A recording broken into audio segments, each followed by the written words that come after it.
Hello అండి అందరికీ. Welcome back to my channel. ఈరోజైతే ఈ వీడియోలో నేను ఇంట్లోనే నెయ్యి ఎలా తయారు చేసుకుంటానో మీకు చూపిస్తాను. చూసేయండి. మామూలుగా నాకు డెలివరీ అయిన తర్వాత పాప కోసం అని చెప్పి పాలు సరిగా పడలేదన్నమాట. అయితే అప్పుడు ఏం చేశానంటే పోత పాలు అలవాటు చేద్దామని చెప్పి ప్యాకెట్ పాలైతే యూజ్ చేసేదాన్ని. మనకి మామూలుగా ఇప్పుడు బయట దొరుకుతుంటాయి కదా, తిరుమల, దొడ్ల ఇలా పాలు ఉంటాయి కదా ప్యాకెట్స్, అవైతే యూజ్ చేసేదాన్ని అనమాట.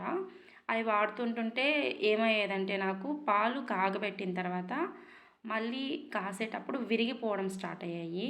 అప్పుడు నాకు చాలా ఇబ్బందిగా ఉండేదన్నమాట. పాలు సరిగా ఉండట్లేదు అని చెప్పి. పాప నైట్ ఆకలికి ఏడ్చేది సరిపోకపోయేసరికి. సరే ఇలా కాదు అని చెప్పి అమ్మతో అంటూ ఉంటే ఇలా పాలు ఇరిగిపోతున్నాయి అని, ఎందుకు ప్యాకెట్ పాలు కొనడము, బయట పాలు పోస్తుంటారు కదా బర్రెపాలు, అవి కొనుక్కోండి, అవైతే మీకు ఇంట్లోనే చక్కగా యూజ్ అవుతాయి కదా, పెరుగు కూడా వేసుకోవచ్చు, అలాగే మీరు ఇంట్లోనే నెయ్యి కూడా తయారు చేసుకోవచ్చు అనిందనమాట. ఎందుకంటే పాపకి నెయ్యి పెట్టాలని, చిన్నపిల్లలకి నెయ్యి పెడితే చాలా మంచిది, తెలివి కూడా బాగా వస్తుంది అంటారు కదా, చిన్నప్పటి నుంచి అలవాటు చేయాలి అని. అందువల్ల అమ్మ అలా అనిందనమాట. ఇంతకుముందు మేము నెయ్యి కోసం అంటే బయట తెచ్చుకునే వాళ్ళమి. అది మాకు పాపకి ఒక 3 మంత్స్‌కి అలా వరకు వచ్చేదనమాట. అయితే రిపీటెడ్‌గా కావాలి అంటే సరిపోయేది కాదు. సరే ఇంక ఇలా కాదు అని చెప్పి అమ్మ పాలు పప్పించుకోమంది కదా, ఇది కూడా మనకి మంచిదే కదా, అందులోనే మనకి నెయ్యి వచ్చేస్తుంది, ఇంట్లోనే మనం చక్కగా తయారు చేసుకోవచ్చు అనే ఆలోచన వచ్చిందనమాట నాకు. సరే ఇంకా మా మమ్మీకి చెప్పాను, అమ్మ ఎవరైనా తెలిసిన వాళ్ళు ఉంటే పాలు అడిగిపించు, రోజు పోయించుకుంటాను అన్నానమాట. సరే అని చెప్పి అప్పటి నుంచి నేను పాలైతే రోజు పోయించుకుంటున్నాను. అవి కాసినా కూడా ఇరిగిపోవట్లేదనమాట. ఎక్కువసేపు బాగా ఉంటున్నాయి. పాల ప్యాకెట్లు అయితే చాలా తక్కువగా విరిగిపోతూ ఉన్నాయి నాకైతే.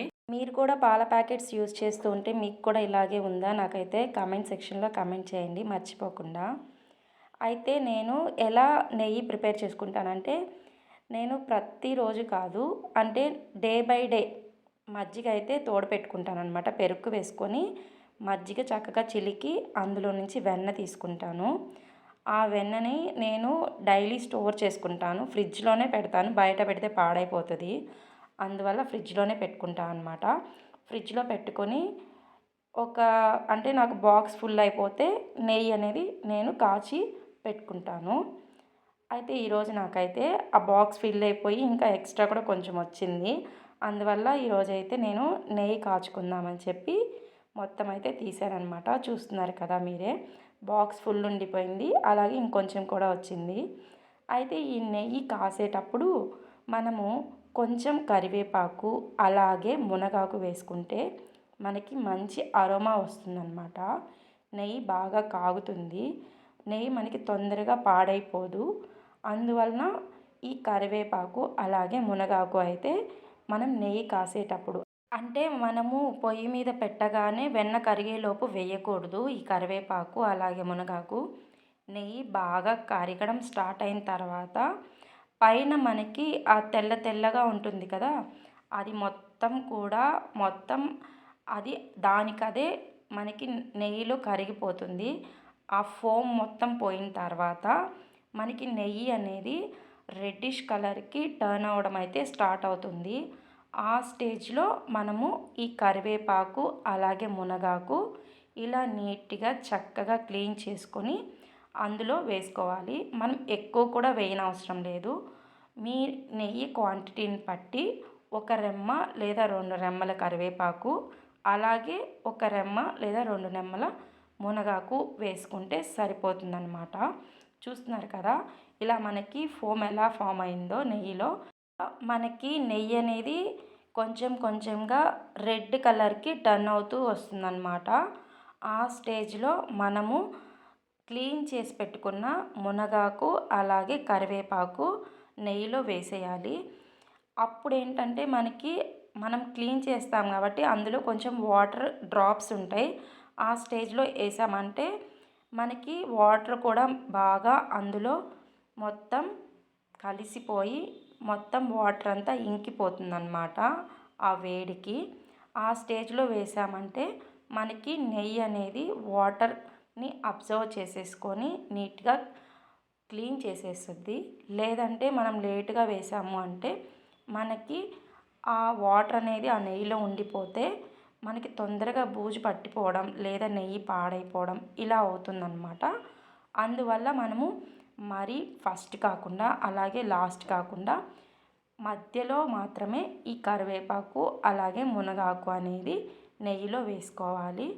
అలా వేసినప్పుడు మనకి నెయ్యి అరోమా అనేది చాలా బాగొస్తుంది. ఒకసారి వేసి చూడండి, మీకే తెలుస్తుంది. ఇప్పుడు చూస్తున్నారు కదా, నాకు నెయ్యి అయితే మంచిగా రెడీ అయిపోయిందనమాట. ఇప్పుడైతే నేను నెయ్యిని చక్కగా బాయిల్ చేసేసుకున్నాను.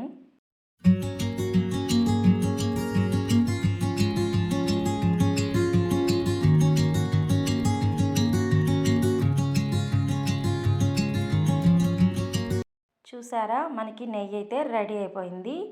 ఈ స్టేజ్లో మనం స్టవ్ ఆఫ్ చేసేసుకోవాలి. స్టవ్ ఆఫ్ చేసుకున్న తర్వాత మనకి నెయ్యి అనేది పూర్తిగా కూల్ డౌన్ అవ్వాలి. పూర్తిగా కూల్ డౌన్ అయిన తర్వాత మనము నెయ్యి అనేది ఫిల్టర్ చేసేసుకుందాము. ఫిల్టర్ చేసుకోవడం వల్ల ఏంటంటే మనకి కరివేపాకు అలాగే మునగాకు అలాగే నెయ్యిలో మనకి ఉంటుంది కదా, వెన్న కదా. సో అలాంటిది ఏదైనా పొట్టు ఉంటే మొత్తం అంతా మనకి ఫిల్టర్ అవుట్ అయిపోతుంది. అప్పుడు చక్కగా మనము ఒక గాజు గ్లాస్ కానీ లేదా స్టీల్ బాక్స్లో కానీ మీకు ఏ కంటైనర్ అయితే బాగుంటుందో అందులో స్టోర్ చేసి పెట్టేసుకొని మీకు కావాల్సినప్పుడల్లా చక్కగా నెయ్యి అయితే వేసుకొని తినేయచ్చు. నేనైతే ఇప్పుడు కూల్ డౌన్ అయిపోయింది, మంచిగా చల్లారిపోయింది అనమాట నెయ్యి. సో నేను ఇప్పుడు దాన్ని ఫిల్టర్ చేసుకుంటున్నాను. నాకు నెయ్యి ఎంత క్వాంటిటీ వచ్చిందో కూడా మీకు ఇప్పుడు చూపిస్తాను. అందుకోసమే నేనైతే ఇలా గ్లాస్లో కొలుస్తున్నాను అనమాట. ఇప్పుడు చూసారా, ఫస్ట్ అయితే నాకు ఒక గ్లాస్ వచ్చింది.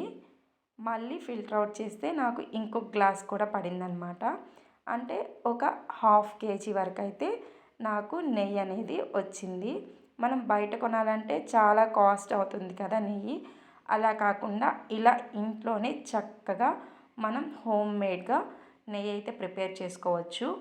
మనకి చాలా అంటే చాలా టేస్ట్గా కూడా ఉంటుంది. బయట మనం కొన్న నెయ్యి కంటే కూడా ఇంట్లో మనం తయారు చేసుకుంది చాలా టేస్టీగా కూడా ఉంటుంది.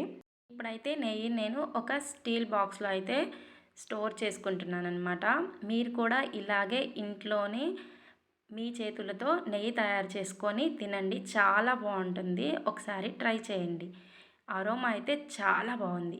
వీడియో నచ్చినట్లయితే ప్లీజ్ లైక్ చేయండి అండ్ సబ్స్క్రైబ్ చేయడం మర్చిపోకండి. Bye bye.